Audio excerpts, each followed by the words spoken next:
In other Nintendo Switch news, um, several people have been complaining and reporting that the left Joy-Con has a hard time syncing to the Nintendo Switch. That doesn't seem to be so much the case with the right one. And this apparently happens when solid objects are in between the Switch and the Joy-Con. Apparently, even having an aquarium in between, although I don't know why you would play with an aquarium in front of your Switch, but I don't know why you have an aquarium on your coffee table. But people do things like that. That's their centerpiece. Well, it may not even be that, but you know what I mean.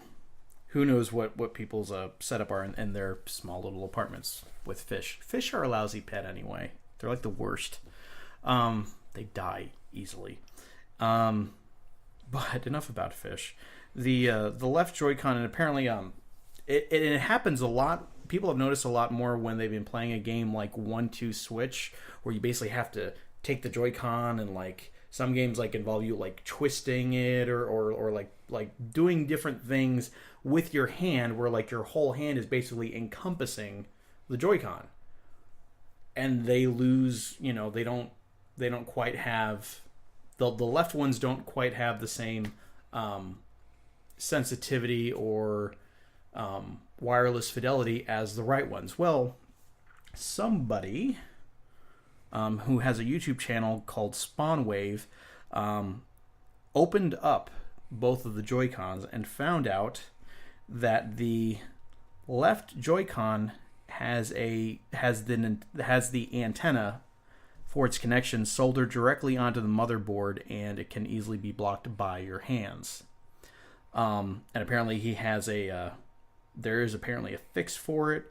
I have not watched the video to see how easy it is, but anytime, as someone who's been fixing like popping open controllers lately and like trying to like clean them out and fix them and find out why they're having issues. I'm doing that with with some DualShock 3s lately.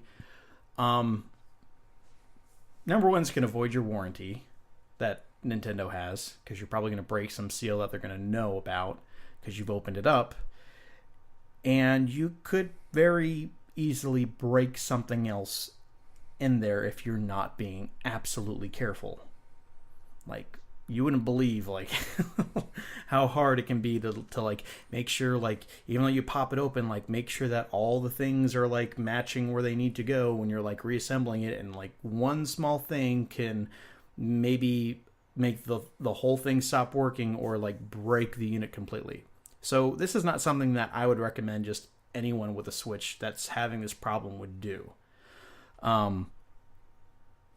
So what do you think? Do you think they should have a recall on this as far as it not having a very good wireless connection? I think it really depends on how many people are experiencing the problem. As I think also in the article it said like some people were saying that it is happening, but a lot of people who have had it say that they don't run into this problem very often, which they probably... Honestly, do you want to know why I think that's the case? They probably... The ones that are having the issue were probably earlier versions or earlier manufactured controllers, and they probably caught it later on, and then from then on corrected the problem. But anyway, before I rudely interrupted you again. No, it's okay. I already forgot what I was going to say, so... Well, you said some people weren't having the problem. Oh, yeah, I was just going to say, like, from a company standpoint, if not a lot of people are having that issue, don't do a recall? I mean, if it's not going to affect your sales too much and it's something that could easily be fixed, they probably won't worry about it, and they'll just, like, try and fix it with newer models. Which is probably what's going to happen because, I don't know. I don't see them really helping people with this. Well, considering how well the Switch is selling, Nintendo's making a lot of money right now off this thing. So, I mean, the thing is, like, you don't have to spend, like, all this money in, like, giving them a shipping label, shipping it to Nintendo, then shipping it back. Like, just send them a new one. And have them maybe set something up with GameStop. Like, take your left Joy-Con to GameStop or Walmart or something and drop it off there. Like, there's ways that they could do this that's not going to cost them that much money. I was going to say, the Joy-Cons, like, you don't need, like, a specific one to work for a console, right?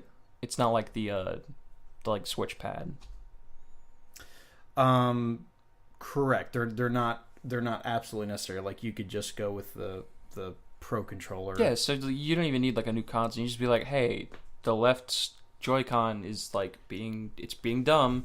Can you just send me a new one? Yeah. It could be, like, something just like... And, like, for something like that, I could see it as, like, sure, our controllers are overpriced anyway. We'll just do this. Well, I was going to say, it's $50 for one of these singular Joy-Cons. Yeah, it's like, I can get a new game on your really fun console, or I can get another controller because you guys are dumb.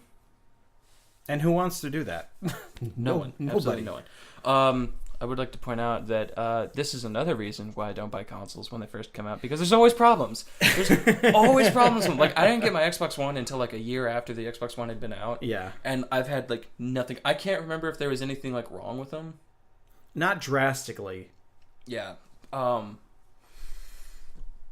I just wait, because by then they'll usually have, like, they'll fix most of the problems with it, and, like, something that, like, will still pop up, like the Xbox 360's Red Ring, that still happened in, like, later versions, and I don't know if they ever found out, like, what was causing it, but it just kind of happened to, like, anything. Yeah. Or any of the consoles, it has the chance of, like, happening to. So I was like, okay, well, you can avoid that, and I'm not gonna not get an Xbox 360, because, Halo. But for other consoles and for things like this, like, I'm just gonna wait. Yeah, and they do fix these defects usually, whether it's a later model or just a later version of that model. And I want to say, like, okay, look at Sony and Microsoft launched their last console right around the same time, within the same month. Could you imagine, like, if they were having this kind of problems with wireless controllers? Because it being the left Joy-Con, that's your main control Joy-Con. That's like the left part of your controller. That's what you use if you're playing Breath of the Wild to control Link. And people have said, like, yes, because, like, let's say you're walking forward, you're walking towards a cliff because there's something on the cliff that you want, and all of a sudden you just kind of you set it down. I've heard one guy, he's talking about how, like, with the different control options, like, since you have several ones, like, what's the most comfortable. And he actually likes playing with the Joy-Con separated, like one in either hand, and, like, he can, like, basically, like, be playing like this if he wants to, like, with one arm up, whatever you want to do. He said that normally he doesn't have, like, he's not holding a controller like that. He's free to do whatever he wants. He can have his arms down and just be playing like that. It would look funny, but it'd probably be really comfortable. It sounds like one of the most lazy ways of gaming is just like, just gonna be going forward for a little bit. It is kind of fun sometimes to like, just like, I've done this on PlayStation, just take the controller and, like, go behind my head. Just like, can I still play that? Can I still play this well? Yeah, I can. That's really cool. Yeah, I think at one point I, like, turned my Xbox controller upside down and, like, oh, it's a dog, and just like play with it like that, or no, a cat. And just, like, try and, like, play with it like that. I'm like, oh, I'm dying. Oh. Probably switch the other way. But you get what I'm trying to say here. Like, it could, if those controllers launched with this kind of problem, like, I feel like there'd be a lot more, like, Sony and Microsoft would handle it a lot better. People would be losing their mind. They would have to handle it better. Yeah. Because, like, that's, like, the main console gaming is either done with an Xbox or a PlayStation 4. Right. I think it's mostly done with a PlayStation 4, but there's still, like, a huge demographic of Microsoft fans. So, yeah, if something like that happened with either of those consoles, people would be, like, losing their minds. Stores would be like, yeah, no, sure, okay. If you can prove that it doesn't work, by all means, we'll replace it. Here you go. You want $50? Here you go. It's all yours. Yeah. Please stay with us. Please buy our games. We didn't mean to hurt you. But yeah, Nintendo, I think they definitely should do a recall. Like, there needs to be a way that they could figure out, like, I don't know if it's going to be a model number that people need to look up or something along those lines, but it seems a bit, this seems to be a bit silly that this was released this way in the state. Don't rush stuff.